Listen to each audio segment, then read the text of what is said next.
Hey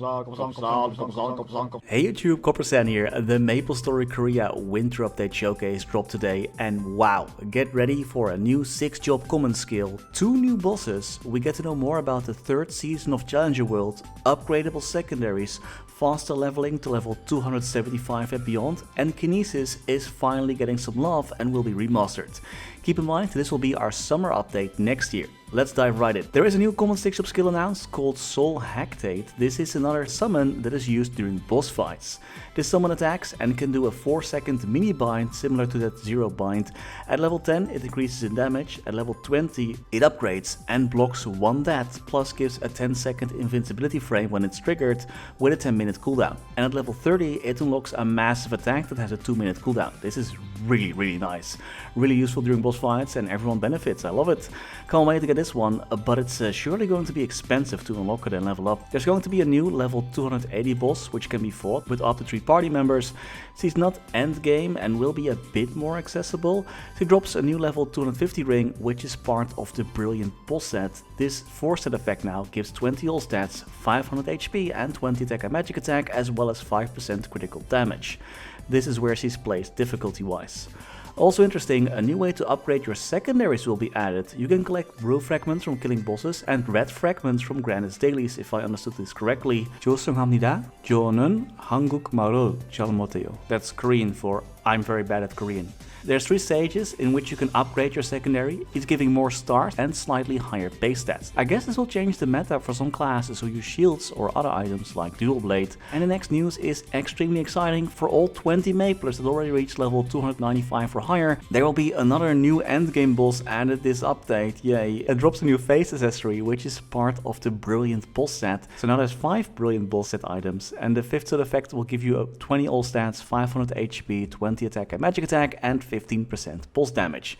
At least the item looks pretty cool though. This is where the boss is hit difficulty wise, so yeah, that's as endgame as it gets. There will also be a new area where this boss can be found, and there will be a new symbol that you can get with this area as well, which, similar to the previous symbol, also gives 50% EXP and 15% item and mesa drop rate. Good news though for all the casuals trying to level up. The Epic Dungeons High Mountain and Angler Company will start giving more EXP this update. Monster Park Extreme EXP will scale better. New Monster Park areas for Shangri-La, Artilia, Carnion and Talhart will be added, and wow, you can run Monster Park 14 times a day starting this update. So 7 times on 2 characters for example, or 7 times on 1 character, 3 on a different character and 4 on another character. 7 is still the max that you can do per character. And there was a level 280 plus strawberry farm like grinding map added. This is the XP it gives in the test server. That's actually pretty wild considering how slow grinding is at this level. Also KMS is getting level 3 link skills, but they have to reach level 285 on 1 character to get 1 level 3 link skill, and they would have to do this for every link skill. You can choose which link skill you want to level up, so you don't have to get like a Mercedes to level 285 to get the Mercedes level 3 link skill. But yeah, you'll need a whole lot of level 285 characters to get all level 3 link skills. MapleStory Global Team, thank you. Thank you so much for not taking over this system.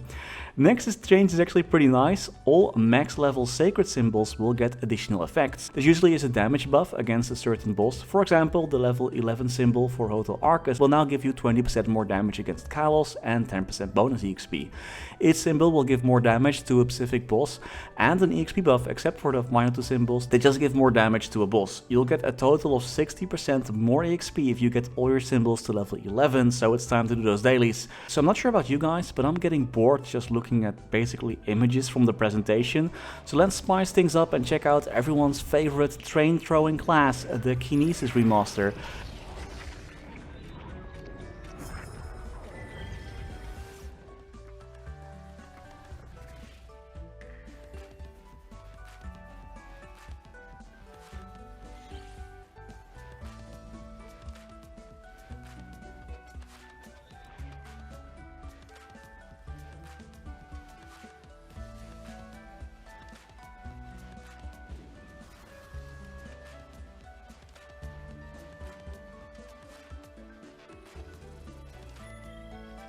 Looks pretty neat and pretty on brand so far for Kinesis.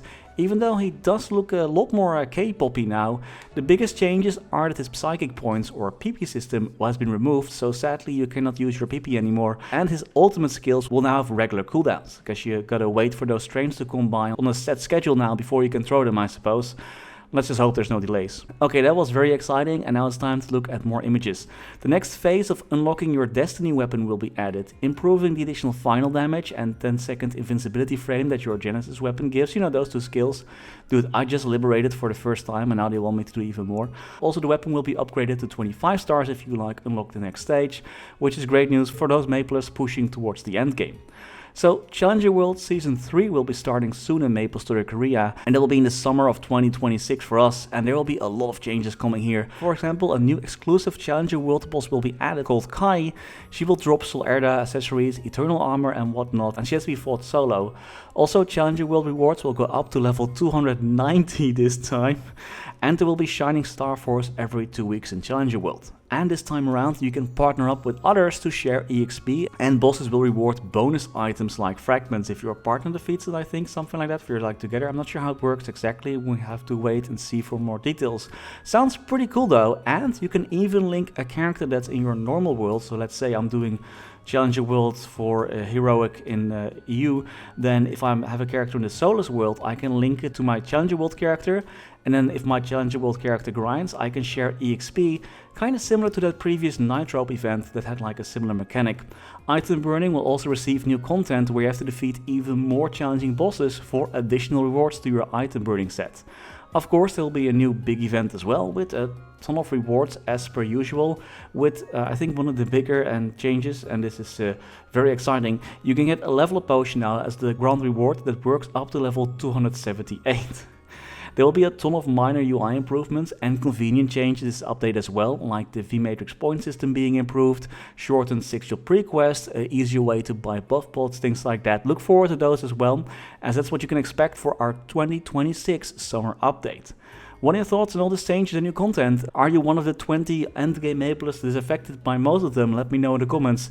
And that's all I had for today. Thanks for watching, and special thanks to our members making these videos possible. Special thanks to Niels de Coninck, Raar maar waar, Sebastian Hanøy, Caudimorda, Lee, BackSpaceOTI, Ziggy, Flidiot, Knivesu, Cloudfix, Michael Menchaca, Raythius, Betrayal1489, Sylvio, Neto, StrikerElk, Ryaiser, Aryu, MaxBurnHeart, The Passenger, ScottyFlysFast, Only, Spudsy, snafuPop, Dewey, Tran, Caniwu, Domi, Kirch-Nehammer, Dexzu, Dante Victory, The Wolf Drake, Lord Fazil, Matthew Dev, Tils Kurspet, DVNCA, and Schwandro. Thank you all so much for watching. Stay safe and happy mapling.